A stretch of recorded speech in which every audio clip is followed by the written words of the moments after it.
നമ്മളിന്ന് സംസാരിക്കുന്നത് കുട്ടികളുമായിട്ടുള്ള സംസാരത്തെ പറ്റിയാണ്. അപ്പോൾ നമ്മൾ രാവിലെ സ്കൂളിൽ കുട്ടികളൊക്കെ പോകുന്നുണ്ട്. അപ്പോൾ നമ്മൾ രാവിലെ തൊട്ട് കുട്ടികൾ സ്കൂളിൽ പോകുന്നതും വരെയുള്ള സംസാരമാണ് നമ്മളിന്ന് പഠിക്കുന്നത്.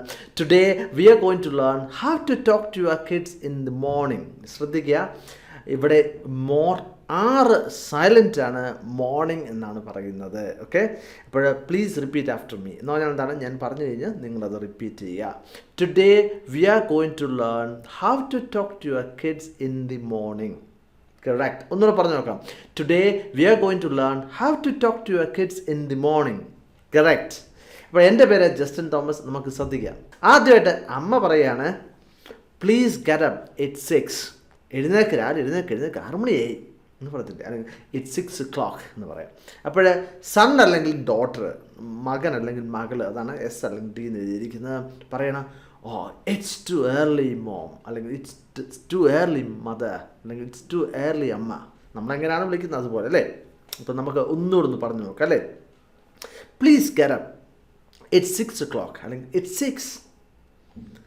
ഇറ്റ്സ് ടു ഏർലി അമ്മ, please get up, it's 6. It's too early അമ്മ.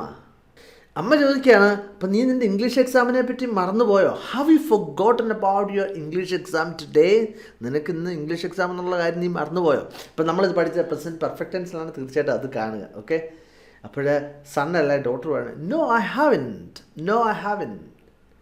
I will get up in 5 minutes. ഞാൻ 5 മിനിറ്റ് കഴിഞ്ഞ് എഴുന്നേക്കാം കേട്ടോ, 5 മിനിറ്റ്. അപ്പോൾ ഞാൻ മറന്നു പോയെന്ന് പറഞ്ഞാൽ അങ്ങനെയാണ്, യെസ് ഐ ഹാവ്. ഇവിടെ മറന്നു പോയിട്ടില്ല അല്ലേ. നമുക്ക് ഒന്നുകൂടെ പറഞ്ഞു നോക്കാം. Have you forgotten about your English exam today? നിങ്ങൾ എൻ്റെ കൂടെ പറയണം കേട്ടോ. No I haven't. I will get up in 5 minutes. അപ്പം അമ്മ പറയാണ്, please have some coffee, you will feel fresh. നീ ഇച്ചിരി കാപ്പി കുടിക്കുക, അന്നേരത്തേന് നിനക്ക് നല്ല ഉന്മേഷമാകും എന്നാണ് പറയുന്നത്. Okay, please have some coffee, you will feel fresh. അമ്മ പറയാണ്, നീ ഒന്ന് ടോയ്ലറ്റിൽ വാഷ്റൂമിൽ ഒന്ന് റെഡി ആയിട്ട് വാ, ഞാൻ അന്നേരത്തേനും കുറച്ച് കാപ്പി എടുക്കാം എന്നാണ് പറയുന്നത്. ഓക്കെ, നമുക്ക് നോക്കാം എങ്ങനെയാണ് പറയുന്നത്. Please go to washroom and freshen up. I will fix some coffee for you, അല്ലെങ്കിൽ I will make some coffee for you. സാധാരണ നിങ്ങൾ കേട്ടിട്ടുണ്ടായിരിക്കും ചിലപ്പം സാഹിബന്മാരൊക്കെ പറഞ്ഞ് I will fix some coffee for you. I will fix എന്ന് പറഞ്ഞാൽ നിനക്ക് കുറച്ച് കാപ്പി ഉണ്ട്, I will make some coffee for you. അത് തന്നെയാണ്. ഇപ്പോൾ ഒന്നുകൂടെ പറഞ്ഞു നോക്കാം അല്ലേ. Please go to the washroom and freshen up. I will make some coffee for you. Please go to the washroom and freshen up. I will fix some coffee for you. അപ്പോൾ ഞാൻ എന്തുകൊണ്ടാണ് ഇങ്ങനെ റിപ്പീറ്റ് ചെയ്യുന്നത്? നമ്മൾ ഏത് ഭാഷയെ പഠിക്കുന്നത് നമ്മൾ റിപ്പീറ്റ് ചെയ്യുമ്പോഴാണ് നമ്മൾ പഠിക്കുന്നത്. അതുകൊണ്ട് നമുക്ക് ഒന്നുകൂടെ പറഞ്ഞു നോക്കാം അല്ലേ. Please go to washroom and freshen up. I will fix some coffee for you. അപ്പോൾ മകൻ ചോദിക്കുകയാണ്, അമ്മേ ഇന്ന് ബ്രേക്ക്ഫാസ്റ്റിന് എന്താണ്, രാവിലത്തെ ഭക്ഷണമായിട്ട് എന്താണ് എന്ന് ചോദിക്കുകയാണ്. ഓക്കെ, നമ്മളൊക്കെ ചോദ്യം അല്ലേ. മദർ അല്ലെങ്കിൽ അമ്മ, വാട്ട്സ് ദെയർ ഫോർ ബ്രേക്ക്ഫാസ്റ്റ്? ശ്രദ്ധിക്കുക, ബ്രേക്ക്ഫാസ്റ്റ് എന്നല്ല പറഞ്ഞ് ബ്രേക്ക്ഫാസ്റ്റ് എന്നാണ് പറയുന്നത് അല്ലേ. നമ്മൾ പഠിച്ചാൽ ഒരുപാട് തവണ പറഞ്ഞാണ് അല്ലേ. അപ്പോൾ അമ്മ പറയാണ്, ഇതുവരെ തീരുമാനിച്ചില്ല, പക്ഷേ നിനക്കിഷ്ടപ്പെട്ട അല്ലെങ്കിൽ നല്ല ടേസ്റ്റുള്ള എന്തെങ്കിലും ഒരു സാധനം ഞാൻ ഉണ്ടാക്കാം എന്നാണ് പറയുന്നത്. ഓക്കെ, അമ്മ എന്താണ് പറഞ്ഞത്? Not yet decided. ഇതുവരെ തീരുമാനിച്ചില്ല. But I will make something nice. പക്ഷേ എന്തെങ്കിലും നല്ല ഒന്ന് ഞാൻ ഉണ്ടാക്കാം, അല്ലെങ്കിൽ I will make something delicious. ഇപ്പോൾ ശ്രദ്ധിക്കുക, ഡെലിഷ്യസ് എന്നുള്ളത് ചില നൈസിനേക്കാളും നല്ല വാക്കാണ് അല്ലേ. അതിലും നല്ലൊരു വാക്കാണ് സ്ക്രംഷ്യസ്. നല്ലൊരു പുതിയ വാക്കായിരിക്കും അല്ലേ. ടേസ്റ്റ് ആയിട്ടുള്ള നല്ല ഈ ഡെലിഷ്യസ് എന്നുള്ള അതേ അർത്ഥമാണ്. ഡെലിഷ്യസ് എന്ന് പറഞ്ഞാൽ നല്ല ടേസ്റ്റ് ആയിട്ടുള്ള രുചികരമായ ഭക്ഷണം എന്ന് നമ്മൾ പറയത്തില്ല, അത് തന്നെയാണ് ഡെലിഷ്യസ്. അതിനേക്കാളും ഇച്ചിരി കൂടെ നല്ല, ഇപ്പം നിങ്ങൾ കോമ്പറ്റേറ്റീവ് എക്സാംസിനൊക്കെ പഠിക്കുന്നവരാണെങ്കിൽ അവർക്ക് പറ്റിയൊരു വാക്കാണിത്, സ്ക്രംഷ്യസ്. നമുക്കൊന്നുകൂടെ പറഞ്ഞു നോക്കാം അല്ലേ. Mother, what's there for breakfast? Not yet decided, but I will make something delicious. I will make something nice. I will make something scrumptious. അമ്മ ചോദിക്കുകയാണ്, കുറച്ച് കഴിഞ്ഞ് അമ്മ ചോദിക്കുകയാണ്, have you finished your exam preparations? ഇവിടെ ഇതുപോലെ തന്നെ നമുക്ക് ചോദിക്കാവുന്ന സിമ്പിളായിട്ട് ചോദിക്കാവുന്ന ഒരു എന്താണ് നമ്മൾ ചോദിക്കുന്നത് പ്രസൻറ്റ് പെർഫെക്റ്റ് ടെൻസിലാണ് നമ്മൾ പഠിച്ചാണ്. നമുക്ക് വേണം ഇങ്ങനെ ചോദിക്കാം, did you finish your preparations for exam, അല്ലെങ്കിൽ did you finish your exam preparations. Did you finish your exam preparations. ഇവിടെ ശ്രദ്ധിക്കുക, രണ്ടാമത് ഞാൻ പറഞ്ഞത് ഏതാണ്? സിമ്പിൾ പാസ്റ്റ് ടെൻസിലാണ്. ഇപ്പോൾ കൃത്യമായിട്ട് ഗ്രാമറ്റിക്കലായിട്ട് ഏതാണ് ശരിയെന്ന് ചോദിച്ചാൽ ആദ്യത്തെയാണ് ശരി. പക്ഷേ രണ്ടാമത്തേത് ചോദിക്കാറുണ്ട് സാധാരണ സ്പോക്കൺ ഇംഗ്ലീഷിലൊക്കെ അങ്ങനെ ചോദിക്കാം. Did you finish your exam preparation അല്ലെങ്കിൽ preparations for the exam. Okay, ഒന്നുകൂടെ പറഞ്ഞു നോക്കാം അല്ലേ. Have you finished your exam preparations? Have you finished your exam preparations? Yes I have എന്ന് പറഞ്ഞാൽ ഞാൻ പ്രിപ്പയർ ചെയ്തു. No I haven't. ഓ ഇല്ല, ഞാൻ പ്രിപ്പയർ ചെയ്തില്ല. അപ്പോഴമ്മ പറയാണ്, നീ ഒന്നിനെപ്പറ്റിയും വിഷമിക്കേണ്ടാണ്, നിനക്ക് ഏറ്റവും നല്ല രീതിയിൽ അങ്ങ് ചെയ്യുക, അത്രയും ചെയ്താൽ മതി. കാരണം കുഞ്ഞുങ്ങളെ നമ്മൾ എന്തിനാണ് ടെൻഷൻ അടിപ്പിക്കുന്നത് അല്ലേ. Please don't worry about anything. Please don't worry about anything. Just do your best, that's it. Okay, നിനക്ക് പറ്റുന്ന രീതിയിൽ നീ ചെയ്യുക, അത്രയും ചെയ്താൽ മതി അല്ലേ. ഒന്നുകൂടെ പറഞ്ഞു നോക്കാം. നല്ലൊരു ഉപദേശമല്ലേ, നമുക്ക് കൊടുക്കാൻ പറ്റിയ ഒന്നാണ് അല്ലേ. Please don't worry about anything. Please don't worry about anything. Just do your best. നിനക്ക് പറ്റുന്ന രീതി ചെയ്യാം, ദാറ്റ്സ് ഇറ്റ്. അത്രയും ചെയ്താൽ മതി. അമ്മ പറയണേ, വന്ന് ഭക്ഷണം കഴിക്കുക, രാവിലത്തെ ഭക്ഷണം കഴിക്കുക. Please come and have your breakfast. അപ്പോൾ ഹാവിന് അവിടെ കഴിക്കുക, ഈറ്റ് എന്നുള്ളൊരു അർത്ഥമാണ് വന്നിരിക്കുന്നത് അല്ലേ.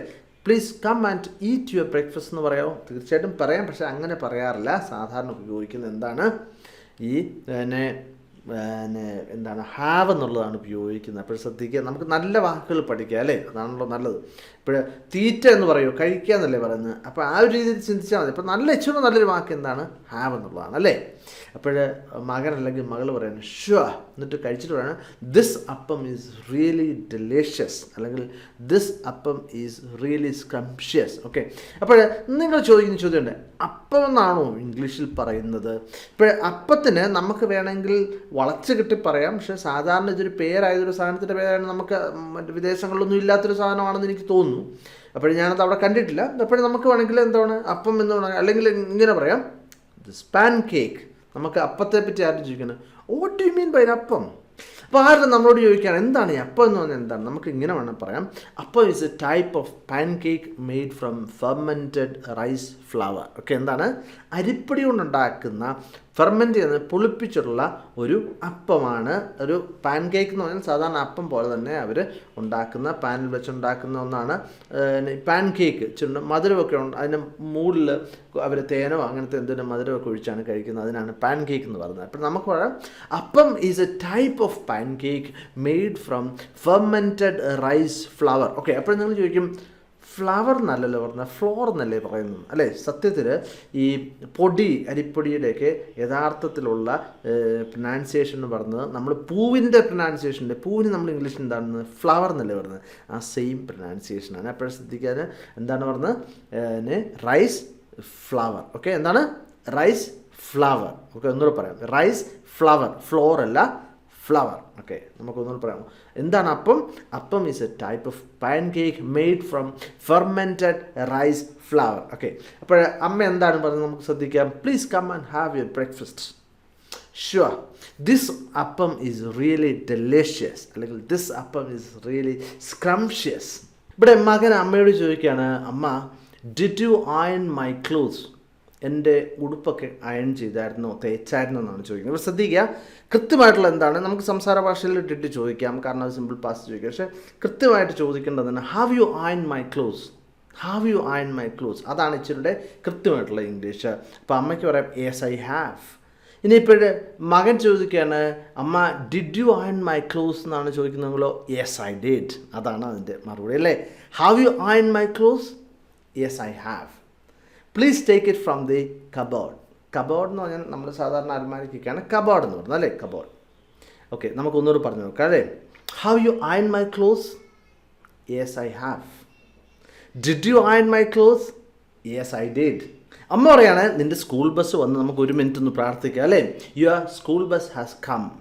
Your school bus has come. Let's pray for a minute. Let's pray for a minute. നമുക്കൊന്നുകൂടെ ഒന്ന് പറഞ്ഞു നോക്കാം അല്ലേ. Your school bus has come. Let's pray for a minute. അമ്മ പറയുന്ന all the best for your exams. Okay, എല്ലാ ആശംസകളും, all the best for your exam. Bye. മകൻ അല്ലെങ്കിൽ മകള് അമ്മയോട് ചോദിക്കുകയാണ്, അമ്മ അല്ലെങ്കിൽ മദർ അല്ലെങ്കിൽ mom, how you iron my clothes, how you iron my clothes, എൻ്റെ ഉടുപ്പ് തേച്ചായിരുന്നു. അപ്പോഴമ്മ പറയാണ്, അയ്യോ നിൻ്റെ ഉടുപ്പ് ഞാൻ തേച്ചില്ല എന്നാണ് അമ്മ പറയുന്നത്. ഇതെങ്ങനെയാണ് ഇംഗ്ലീഷിൽ പറയുന്നത്? തീർച്ചയായിട്ടും നിങ്ങൾ കമൻറ്റിൽ എഴുതുക. 24 മണിക്കൂർ കഴിയുമ്പോഴേ ഞാൻ അതിൻ്റെ ഉത്തരം എന്താണെന്നുള്ള കമൻറ്റിൽ എഴുതാം. ഇപ്പോൾ മറ്റൊരു വീഡിയോ ആയിട്ട് വീണ്ടും കാണാം. Thank you very much for watching and God bless you.